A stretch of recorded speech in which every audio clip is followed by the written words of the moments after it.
Good morning again. This morning, we're here on Collins Avenue. Now, a few months ago, many of you may recall that following Hurricane Dorian, the Cuban government sent loads of help here to the Bahamas, and that was spearheaded by the Cuban ambassador at the time. Now, she has since left. 3 months fast-forwarded, and we have a new Cuban ambassador. And this morning, his name is Ambassador Alejandro Garcia, being introduced to the Bahamas. Good morning, Ambassador, and how are you? Good morning, Lloyd. Good morning. I am fine. Let me, first of all, say good morning to the Bahamian audience and say thank you to the CNS for this opportunity to share some thoughts with the Bahamian people and with you as a journalist. Now, of course, you've been here for about 3 months. Tell us about your experience over the past 3 months. Well, in this first week, I have had a very good meeting with the highest authorities here in the Bahamas, and all of those meetings have been very useful for me and have been very interesting to know better the Bahamian reality and to understand that there is a lot of things and opportunities and spaces between the two countries to expand and to increase the relations and the diplomatic links that we have had in the last 45 years, because on November 25th, the diplomatic relations between the Commonwealth of the Bahamas and the Republic of Cuba matched the 45 years. Now, as we spoke previously, you shared that over the past few years, the Cuban government has assisted the Bahamas with sending over the past years, dozens of teachers. And we know, of course, that your government is preparing now to renegotiate with our government to send more teachers, correct? Yes, Lloyd. We have had in the last 15 years more than 230 Cuban teachers in the highest school here in Nassau and in the Family Islands, but at the same time we have had many teachers in the school for kids and teenagers with special needs, which is a very important care here in the Bahamas in order to protect all the kids, whatever the conditions have. I know, of course, you are set to meet with the officials from the Ministry of Education sometime this week, if not today, to actually sign that memorandum, correct? Yeah, we are very close to finally set a signing of to renewal the memorandum of understanding that we signed each 4 years. We are in the process to renew that document, and that would allow both ministries of education to increase even the amount of Cuban teachers that we have here now in the Nassau and in the Family Islands. Now, of course, one of the things that we speak with often with many persons coming to the country, what has your experience been like experiencing the Bahamas? What are some of those things that stood out for you when you first came here?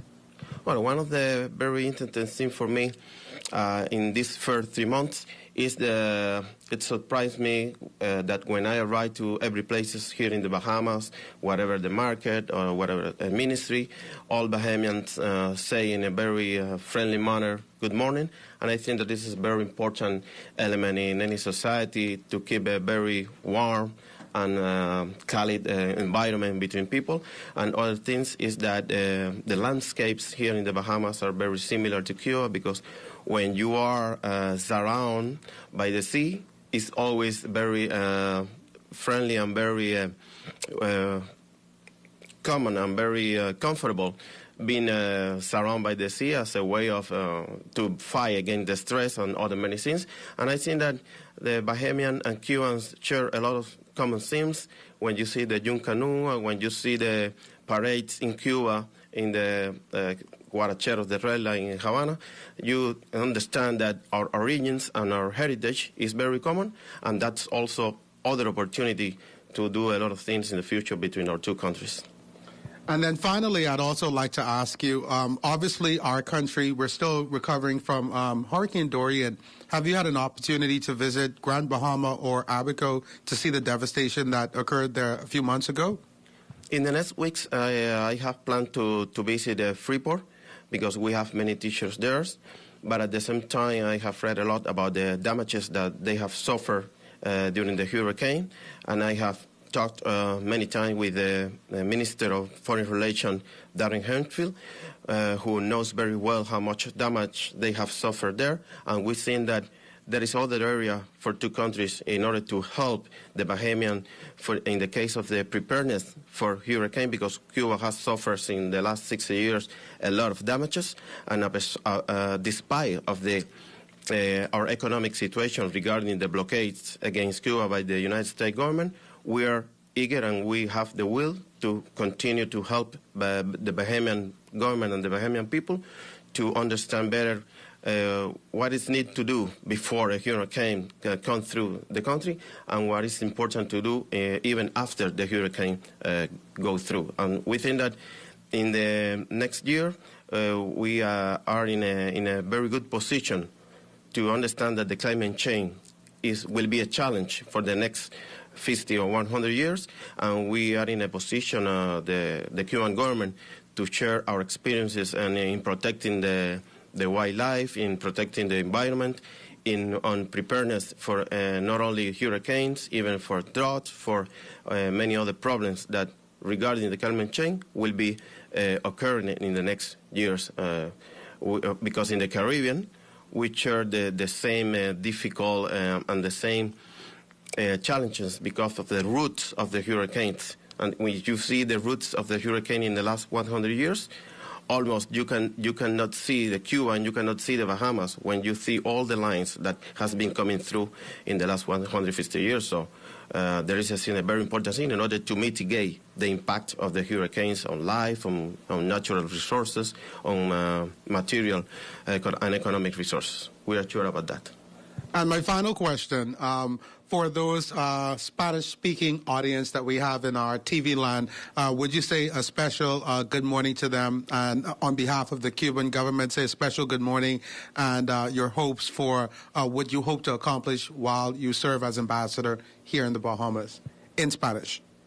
Okay. Bueno, tenemos acá en las Bahamas alrededor de entre 500 y 700 cubanos quienes viven acá en las Bahamas y se mueven a muchos de ellos constantemente entre Cuba y las Bahamas.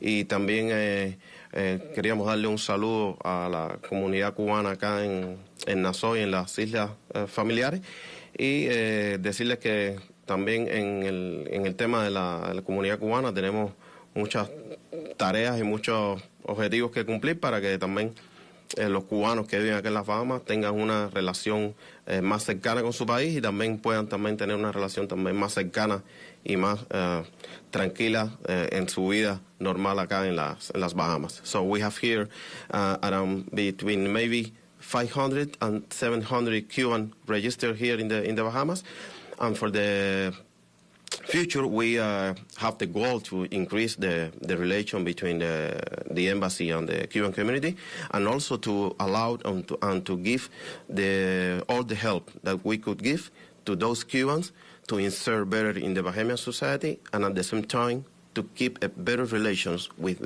their Cuban families there and with Cuba as a whole. Ambassador Garcia, thank you so much for speaking with us this morning, and we do hope to meet with you again. Okay. Thank you to CNS again for this opportunity, and I hope that in the next months and years we will be doing those beautiful interviews like this. Thank you so much. For the morning edition, Lloyd Allen, ZNS.